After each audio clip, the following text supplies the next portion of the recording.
नमस्कार साथियों, learn academy plus में आप सभी का बहुत बहुत स्वागत है। तो दोस्तों, आज हम डिस्कस करेंगे एक ऐसे इशू को जो कि इंटरनेशनल कम्युनिटी में काफ़ी ज़्यादा चर्चा का विषय बना हुआ है। तो दोस्तों, आज हम जानेंगे टर्की में इस्तांबुल में स्थित एक हागिया सोफिया, जो कि एक म्यूज़ियम के रूप में जाना जाता था, अब उसे एक मॉस्क में चेंज कर दिया गया है।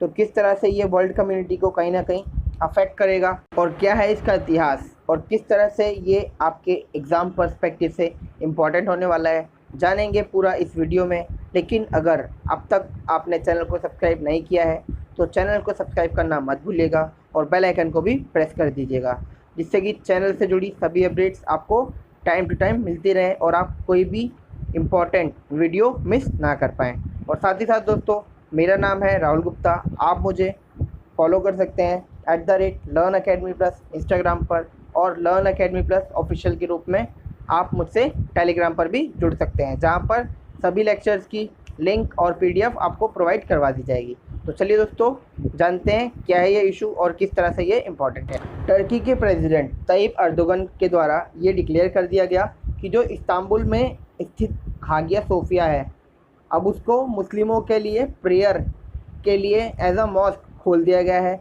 साथ ही साथ दोस्तों, जो टर्की का टॉप मोस्ट कोर्ट है, जिस प्रकार से भारत में सुप्रीम कोर्ट होता है, उसी प्रकार से टर्की का जो टॉप मोस्ट कोर्ट है उसने ऑलरेडी ये डिसीजन दे दिया है कि जो म्यूज़ियम है हागिया सोफिया म्यूज़ियम, उसको एक मॉस्क में चेंज कर देना चाहिए।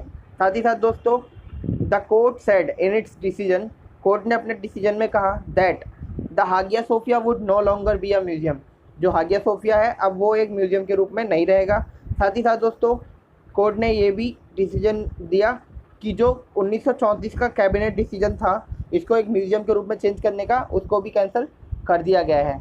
तो आप देख सकते हैं किस तरह से ये घटना घटित हो रही है। साथ ही साथ दोस्तों, जो हागिया सोफिया म्यूज़ियम है यह टर्की के इस्तांबुल में स्थित है। 1934 में यह एक म्यूज़ियम बना था और अब इसे एक यूनेस्को वर्ल्ड हेरिटेज साइट के रूप में भी जाना जाता है। साथ ही साथ दोस्तों, जो टर्की के जो इस्लामिस्ट हैं, यह दोस्तों टर्की जो है एक मुस्लिम बहुल राष्ट्र है। वहाँ की आबादी का लगभग 98% मुस्लिम लोग हैं। साथ ही साथ दोस्तों, जो शेष हैं वो काफ़ी कम मात्रा में है। दोस्तों, जो वहाँ के इस्लामिस्ट लोग हैं, मतलब जो मुस्लिम समुदाय से संबंधित लोग हैं, उन्होंने हमेशा से यही मांग रखी है कि जो ये म्यूज़ियम है हागिया सोफिया, इसको एक मस्जिद के रूप में चेंज कर देना चाहिए। लेकिन जो टर्की की जो सेकुलरिस्ट पार्टी है उसने हमेशा इस बात का विरोध किया और कहा कि ऐसा नहीं होना चाहिए। आइए दोस्तों, ये भी जान लेते हैं कि क्या है वर्ल्ड रिएक्शन इस मुद्दे पर। तो दोस्तों, सबसे पहले हम जानेंगे कि यूनेस्को ने क्या कहा।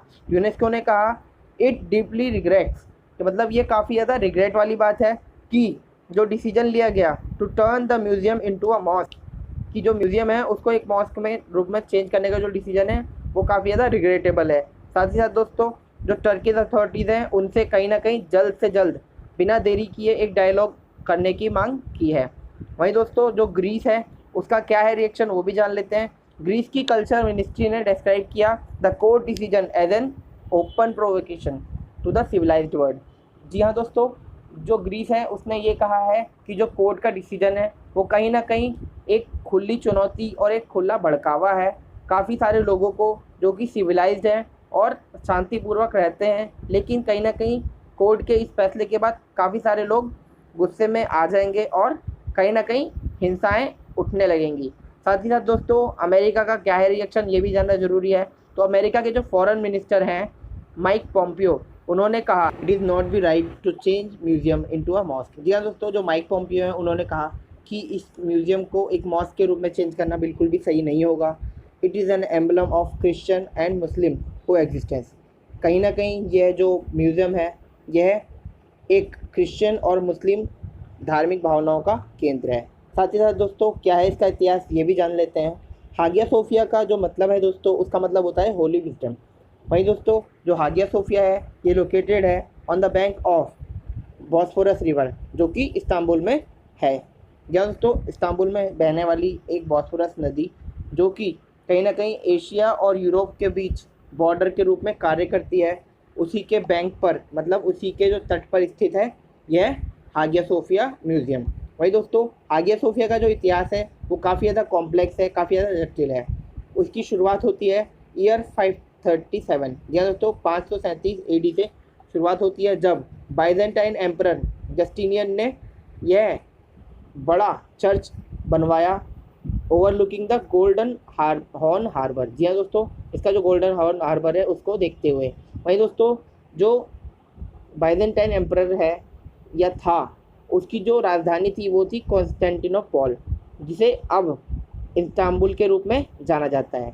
इन 1453 सुल्तान महमद सेकेंड, जी हाँ दोस्तों बात है 1453 में।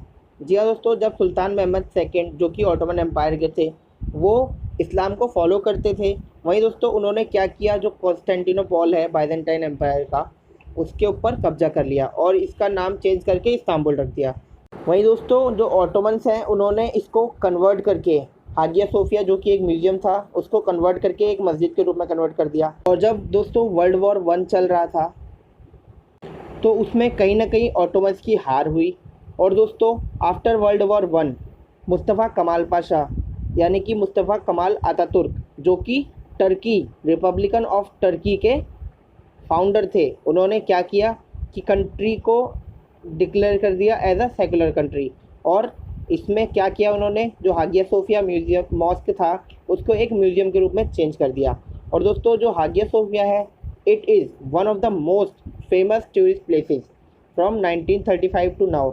या दोस्तों जो हागिया सोफिया है कहीं ना कहीं यह एक विश्व का बहुत ज़्यादा फेमस टूरिस्ट प्लेस है। लाखों लोग हर वर्ष यहाँ पर घूमने जाते हैं और इसका आनंद उठाते हैं। तो चलिए दोस्तों आज की वीडियो को यहीं एंड करते हैं। इसी तरह के और भी न्यूज़ एनालिसिस पाने के लिए चैनल के साथ बने रहिएगा।